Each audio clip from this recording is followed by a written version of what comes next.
उसी मलफूज शरीफ में लिखा है कि एक शख्स उसकी कब्र खुल गई, आपके लिए हार्ड पड़ गया, यानी कब्र की मिट्टी इतनी इधर उधर हो गई कि लाश नजर आने लगी। तो उनके घर वालों ने सोचा कि यहाँ पानी उनी का खतरा है, लिहाजा यहां से निकाल कर दूसरी जगह दफन कर दे। जब उस लाश को एक कब्र से निकाल कर दूसरी जगह कब्र बनाकर उसको लिटाला गया, जब निकाले थे यहां से तो देखा कि इनके पूरे बदन में गुलाब के दरख्त की 2 टहनी है, ठाली है, ठाली में ना फूल होता है, तो पूरे बदन में गुलाब की 2 ठाली और नाक के पास 2 गुलाब का फूल। जब यहां से निकाल कर दूसरी जगह कब्र में रखे तो रखते ही लोगों ने क्या देखा कि वो जो गुलाब की थाली थी और 2 नाक के करीब, नाक के दोनों सुराखों नथनों के करीब गुलाब के 2 फूल थे, ये गुलाब की डाली 2 अजदहा सांप बन गया और नाक के पास वो दोनों सांप फन मारने लगा। लोग घबरा गए कि अब इसे मिट्टी कैसे दी जाए, लेकिन उनमें एक नेक इंसान था कि घबराओ मत, चलो फला बुजुर्ग से पूछ लेते हैं। जैसे अभी हजरत से सुना ना कि काजी साहब ने न सिर्फ इन्हें बचाया बल्कि कितने लोगों को गुमराह होने से बचाया है। एक बुजुर्ग के पास गए, हुजूर ऐसा ऐसा मसला है, वहां कब्र से निकाले तो गुलाब का फूल, गुलाब की टहनी, और यहां दफन किए तो अजदहा सांप और उसका फन। तो उस बुजुर्ग ने फरमाया कि ये दोनों अजदहा और उसका फन ये उस मैयत के अजाब के लिए आया हुआ है, और ये अजदहा और उसका फन वहां भी था उस कब्र में, लेकिन दोनों जगह में फर्क ये है कि उस कब्र के करीब एक अल्लाह वाले की कब्र मुबारक है, एक वली का मज़ार पाक है, उस वली के मज़ार की बरकत से ये अजदहा साहब गुलाब की टहनी और गुलाब का फूल बन चुके हैं। सुभान अल्लाह, सुभान अल्लाह। लिहाजा इसकी खैरियत चाहते हो तो यहां से हटाओ और उसी जगह ले जाकर दफन करो। तो वहां से किसी तरह से उसको निकाले और पुरानी कब्र में जाकर लेटाए तो देखा कि फिर गुलाब की टहनी है और गुलाब का फूल है। सुभान अल्लाह, सुभान अल्लाह। इसीलिए मेरे नबी ने फरमाया कि अपने मुर्दों को नेक लोगों के कब्रों के बीच में दफन करो, नेक लोगों के कब्रों के आसपास दफन करो। लेकिन हमारे यहाँ एक अजीब टेढ़ा मसला है। मिसाल के तौर पर आपको समझा दूं कि अगर भूजागांव का कोई डिमठी में जाके बस गया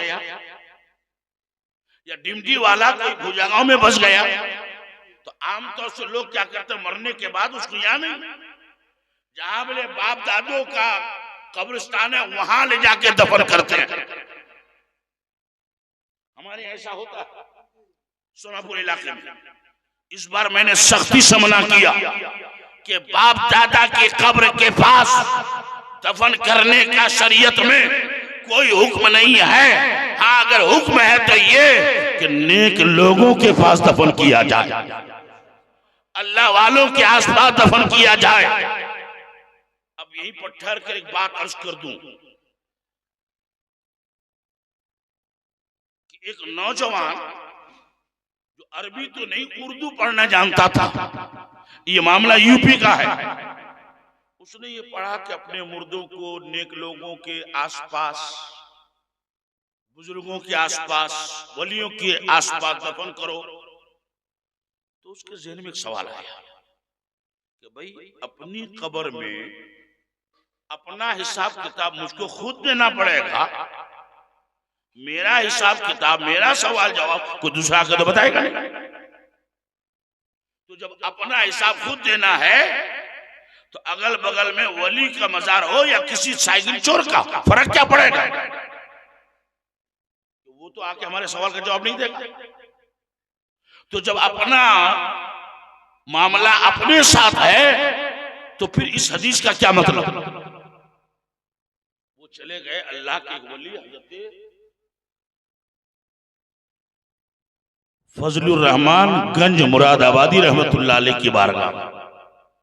उस वक्त हजरत आया फजलुर रहमान गंज मुरादाबादी, नौजवान पहुंचा का हुजूर हदीस में ऐसा है कि अपने मुर्दों को नेक लोगों के आसपास दफन करो, और मेरे ज़हन में सवाल ये है अपना हिसाब खुद देना। तो फिर इस हदीस का क्या मतलब? हज़रात एक बात अर्ज करूं कि मौलवी मौलाना बोलकर दलीलें देकर समझाता है, और अल्लाह का वली ज्यादा बोलता उलता नहीं है, प्रैक्टिकल तौर पर समझा देता है। तो हज़रत मौलाना फजलुर रहमान गंज मुरादाबादी ने अपने खादिम को बुलाया, और वो मई जून की गर्मी और यूपी की वो गर्मी, यूपी वाले कहते हैं कि सड़ी हुई गर्मी है, लेकिन हमारे उस्ताद ख्वाजा इल्म व फन अल्लामा ख्वाजा मुजफ्फर हुसैन साहब अली रहमत व रिज़वान फरमाते थे कि सड़ी हुई नहीं, सड़ाने वाली गर्मी है। दोपहर का टाइम, गर्मी का मौसम। जो नौजवान सवाल लेकर पहुंचा था, हजरत ने अपने खादिम को बुलाया, फरमाया इस नौजवान को यहाँ से हटाओ, वो धूप में ले जाके खड़ा कर। धूप में ले जाके खड़ा कर दिया। अब तो 15-20 मिनट में उस गर्मी में पसीना पसीना हो गया, सारा बदन कपड़े भीग के तर हो गए, चेहरा लाल हो गया टमाटर की तरह। हजरत ने देखा कि नौजवान बहुत परेशान हो चुका है। दूसरे खादिम को हुक्म दिया कि नौजवान को यहाँ लाया गया। तो जहां हजरत बैठे थे, उस वक्त तो बिजली बत्ती का जमाना नहीं था, लेकिन खादिम लोग वो हाथ वाला पंखा चल रहे थे, हजरत को ठंडी ठंडी हवा मिल रही थी, और वहां शामियाना वगैरह लगा हुआ था। जैसे ही वो नौजवान उस धूप से यहाँ आया, उसको बड़ा सुकून मिलेगा कि नहीं बोलो, आराम मिला। तो हजरत ने फरमाया कि नौजवान ये बता वहां कैसा था और यहाँ कैसा? हुजूर वहां बहुत बड़ी तकलीफ थी, बहुत धूप थी, और यहाँ बहुत आराम है, ठंडी ठंडी हवा मिल रही है। तो हजरत ने फरमाया अच्छा, ठंडी ठंडी हवा मिल रही है, तो ये खादिम मेरा है कि तेरा? हुजूर खादिम तो आपका ही है, खिदमत तो आप ही की हो रही है, मगर जब पंखा चल रहा है, हवा का थोड़ा सा झोंका मुझे भी मिल रहा है और आराम मिल रहा है। तब हजरत ने फरमाया अरे नादान, जो सवाल लेकर तू आया था उसका जवाब तो तूने खुद दे दिया।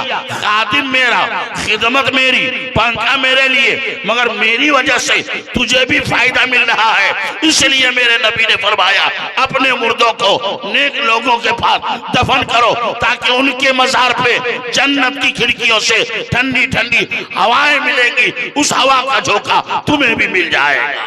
बेशक। सुभान अल्लाह, सुभान अल्लाह, सुभान अल्लाह।